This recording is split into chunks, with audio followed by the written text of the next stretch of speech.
about myself. In 2000, I got up early one morning, which is a miracle in itself, at 6 a.m. and took a long walk with my dad in our neighborhood. And my dad and I were walking in the street like we did every morning because the sidewalks are narrow and they're kind of bumpy, and if you want to carry on the conversation, it's kind of hard to do. And we were walking on this side of the road by the curb. My dad was next to the curb and I was on, so I was closest in the street. And two women were coming in the opposite direction. So we were walking this way and two women were walking this way. And around the corner, a car came. And the young man driving saw the two women, so he moved way over, but he didn't see us. And fortunately, my father jerked me, so the car only hit this portion of my leg. So this was at 6:10 in the morning, and by 6:30 in the morning, I was at the emergency room. And just so you know what kind of, how much damage, when the surgeon came at 4 p.m. in the afternoon and to talk to my dad and I, he said that my ankle and my leg in that area was very smashed, and he didn't know if I would walk again. So for 5 months after the surgery, I was on crutches, and I was not allowed to put any weight on this foot.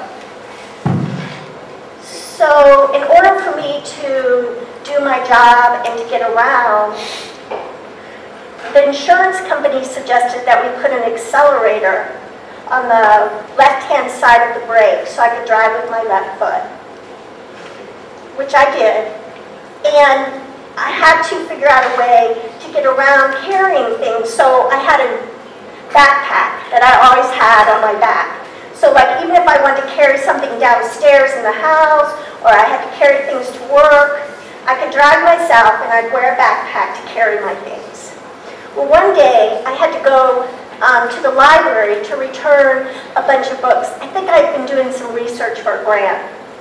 And I went to the Lawrence Branch Library, and the parking lot, I never thought about it, but where you park and walking up to the library door is pretty far, especially when you're it wasn't very long into my using crutches. So I was really winded and it was hard. And I had a backpack full of books.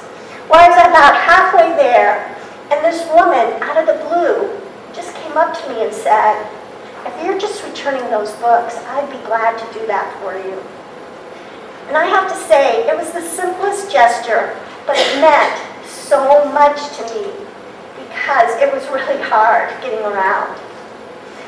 And a week or so later, I was getting out of my car at work, and my car was parked next to the curb on the driver's side. And when I got out using my crutches, one crutch was down in the street and one was up on the grass, and I fell.